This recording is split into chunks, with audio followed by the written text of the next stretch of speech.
What's going on? Welcome to the next video on breaking down and drawing anime poses. And for this pose, I decided to draw the Zoro from One Piece.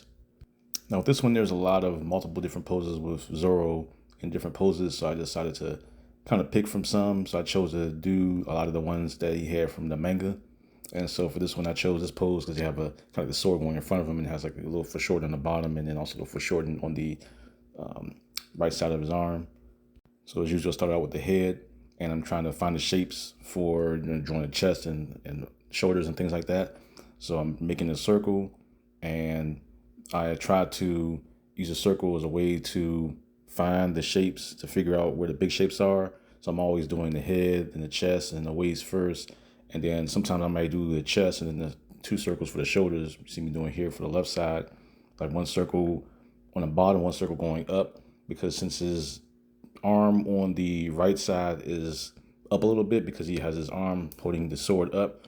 I placed a circle in the shoulder upwards. That way it's kind of showing the rotation of where the position of the arm is going to go. And sometimes I like to do, I draw the sword first and then put the shoulders in to kind of show where everything will go. Because in the end, wherever the sword is positioned is where everything else will be positioned around it. So it can come to the point where I can just draw the sword first and then not draw the circle for the head or chest or anything. And I can just add everything else after I put the sword in. It's kind of a way of measuring things out before you draw it in, because in the end, when you start to add details and fully draw out Zoro, you can just draw over the shapes that are there after you erase it lightly.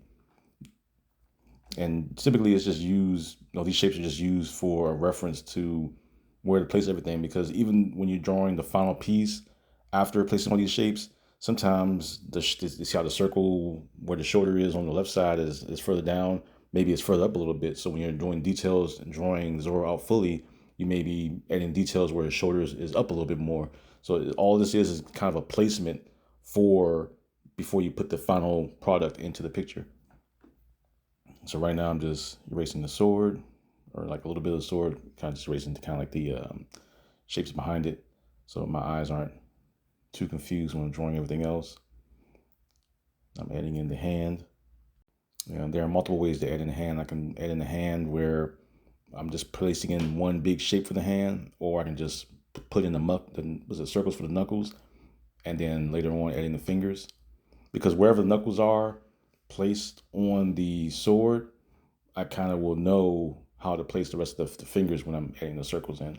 That's why you always see me sometimes when I'm dealing with hands holding objects, I'll put the circles in first. That way I'll know the placements of where the fingers will go when I'm fully drawing out the hand holding that particular weapon. And now I'm drawing out his other arm. And because the circle is placed there already, I already know where the arm is going to go.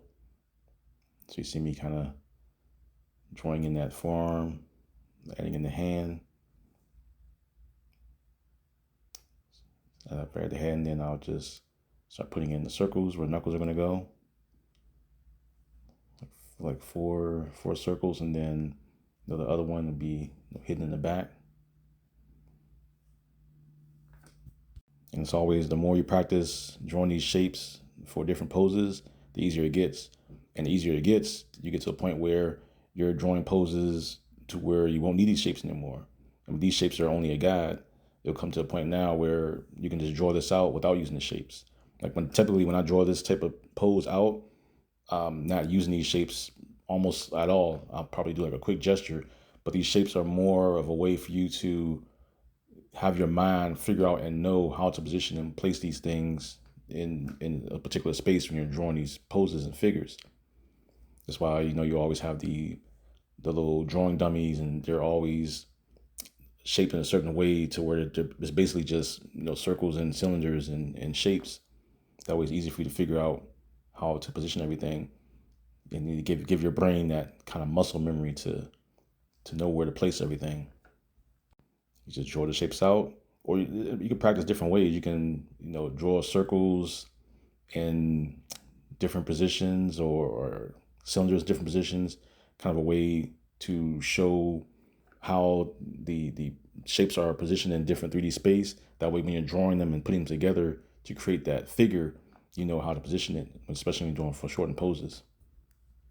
And I may do some videos where I'm drawing poses and I'll start out doing some training bits in the beginning to show how to train to draw these shapes in different areas before you start to work on the actual pose. Kind of a way for your hand to warm up, kind of almost like you're going to the gym. You gotta warm up before you do the actual exercise. Same thing with drawing. You have to warm up before you get to the actual drawing.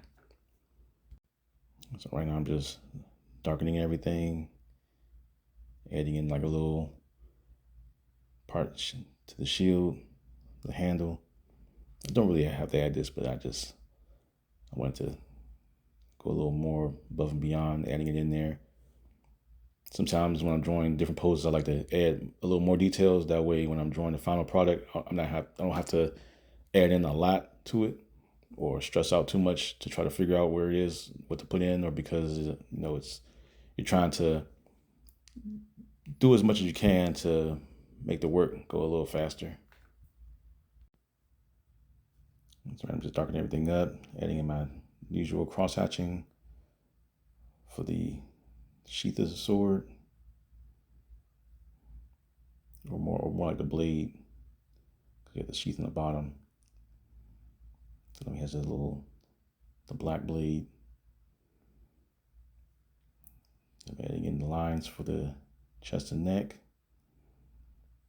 darkening the circles just to show a little bit more. Now for this pose, I found with him, holding all three of his swords, one in his mouth, the other two in his hands, his usual fighting style. And so with this, I started with the head as usual. I'm working my way down, and this one is more of a dynamic pose, like a extreme dynamic pose with him and his stance. It's kind of like a stance where a person wouldn't normally stand in that way, but because it's given that dynamic action, it just makes it seem a little more impactful. So he has like a little heavy lean, and I'm just adding into that, just drawing in the shapes according to how you see it, kind of giving that same lean to it. Now, sometimes when poses are this extreme, this way, or if I'm trying to make my own extreme pose, I'll have a line. I'll just draw a line real fast, like a quick line in that angle, and then I'm adding the shapes onto the line so that my brain can see that this person is positioned this certain way or a certain angle to make it a little easier. It's kind of like making like the crazy action lines. I know you've seen some videos on those action lines, but action lines are a good way to draw in a quick line, and then you just make all the shapes around that line to give it that extreme dynamic pose. So right now I'm just adding in this blade. This blade is, because of the foreshortened angle that it's in, it's kind of coming at you. We're in perspective. Adding in the neck. Now with the neck, I could have went all the way down, but like you've seen me done in the previous videos, but since you don't really have to, I just add it on top of his circle on his chest. I'll add in the hand. Just draw like a quick circle for where his hand will go. Then the blade. I'm adding in the center line for the head. Trying to figure out where everything will be placed, and creating the two eyeballs. You know that when you're creating the eyes, maybe you've seen them in other videos or videos from other artists, but sometimes you'll see where we put like a giant size eye because your eyeball is bigger than what it is. Your skin just covers up most of it. So I just kind of I'll make like a little giant eyeball. I mean, it may not be that big, but it's just a general idea for where the eye placement will go. Because clearly the eyes will be a lot smaller and your eyebrows will go also in the circle. When later on, when I'm doing a video on drawing faces, you'll see how I place the structures of the face around that circle in the eye. And so right now I'm adding in detail to his hand. Trying to draw it around the sword. Not getting too crazy with it. Hands, typically I like to just draw them out just because when I'm doing it in the final picture, I want to have a general idea of where it's placed without figuring out how the hand will look. But the way it is now, where I just draw it out, that way when I'm erasing it lightly, I can just easily go over it when I'm retracing it, adding in details, and just draw the hand straight out without having to figure it out and add in extra erase lines. So I'm putting in the little handle for the sword, drawing it in, darkening the lines, I'm adding in the end part of the blade, so I can darken that up. Getting a little, I mean, this part I don't have to do. I just wanted to do that for like a little extra touch. So I'm adding in the hand. Now the hand is more hidden around it, so didn't draw it too much. Kind of just left it, hanging like it is. And also I didn't really add the handle to the back end of his arm also, but that's all stuff you can easily change when you're doing the final product. But that's it for this video. If you want to see more videos like this or any other pose you want to see, hit the like button, subscribe, comment, take care.